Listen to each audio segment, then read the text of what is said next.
कारल्याच्या बागामध्ये आलोय आणि मित्रांनो ही जात एकदम छोटी आहे. ही जात आहे चिवा कारलं आहे मित्रांनो. बा ही एवढं कारलं आहे मित्रांनो. मित्रांनो ही चिवा कारलं आहे आणि ह्या कारल्याविषयी आज आपण संपूर्ण माहिती घेणार आहोत. तर आपले हे शेतकरी मित्र आपल्या बरोबरच आहे.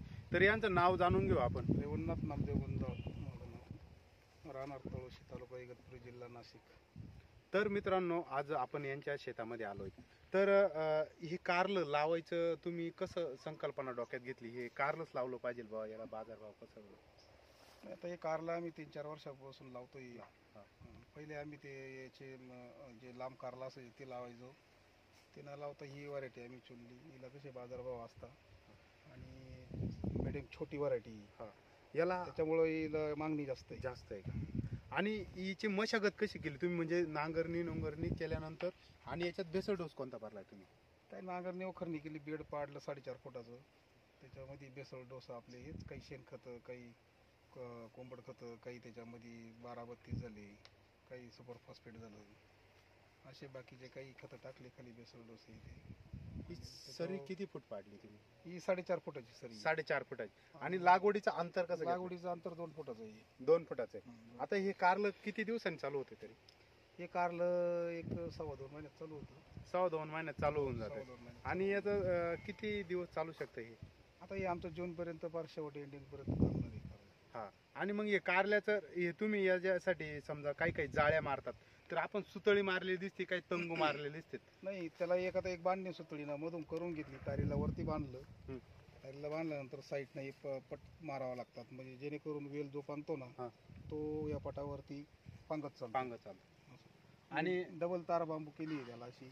मध्ये त्याला बांबू लावलाय, डबल तार डबल बांबू. मित्रांनो बघू शकता हे 2 काठ्यांचं अंतर यांनी 1 फुटाचं घेतलंय. मागे हे मध्ये एक काठी लावली आणि 2 तारा लावल्या त्यात. याच्यामुळे काय होतं, हवा पण खेळते राहते आणि ऍव्हरेज पण वाढतंय मित्रांनो.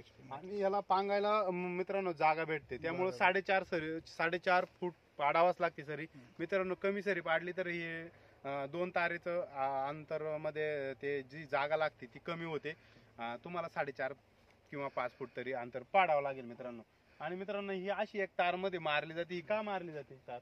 ही तार मारायचं कारण असं का जी हवा येते, हवेनं सऱ्या खाली कळडू नये, इकडे तिकडे पडू नये. त्याच्यामुळे त्या साईडला खोटे, त्या साईडला खोटे मारायचे आणि तारीनं ते असे आडे देऊन अशी बॅलन्स राहतो त्या सरीचा. आता याचं मार्केट आपल्या इथं लोकल जातं का इगतपुरीला? आता आमचं गोटी मार्केटलाच जातो. गोटी मार्केटला जातं. आता या कारल्याला काय बाजारभाव? याचे चालू आहे 700, 750, 800 रुपये जाळी. हो. काय किलो म्हणजे 20 किलोची जाळी असते का? आता एवढी 20 किलोची जाळी नाही राहत आता कारल्याची. हलका असतं कारलं. 15 किलोची लमसम धरून टाकतात. 15 किलोच्या मित्रांनो 600-700 रुपये जाळी त्यांना मिळते मित्रांनो. तर याला कसा तो म्हणजे याला ऍव्हरेज कसं पडतं? त्याचा ऍव्हरेज आता आत्ताच चालू झालाय तो माल. तर आता आम्ही दिवसाआड खोडतोय. 10-11-12 कॅरेट निघताय मित्रांनो. 10-11 कॅरेट निघतात. आणि हा प्लॉट किती गुंठ्याचा असेल? हा एक 20 गुंठ्याचा प्लॉट असेल मित्रांनो. 20 गुंठ्यामध्ये यांचा आत्ताच चालू झालेला आहे माल. तरी 10-11 जाळ्या हे आरामशीर काढतात दिवसाड. तर मित्रांनो बघा मित्रांनो, असं कारलं असतं हे छोटं. हे चिव जातीचं कारलं आहे आणि हे कारलं एकदम खाण्यासाठी एकदम चांगलं असतं आणि याला मागणी खूप सारी आणि याला मार्केट पण चांगलं असतं.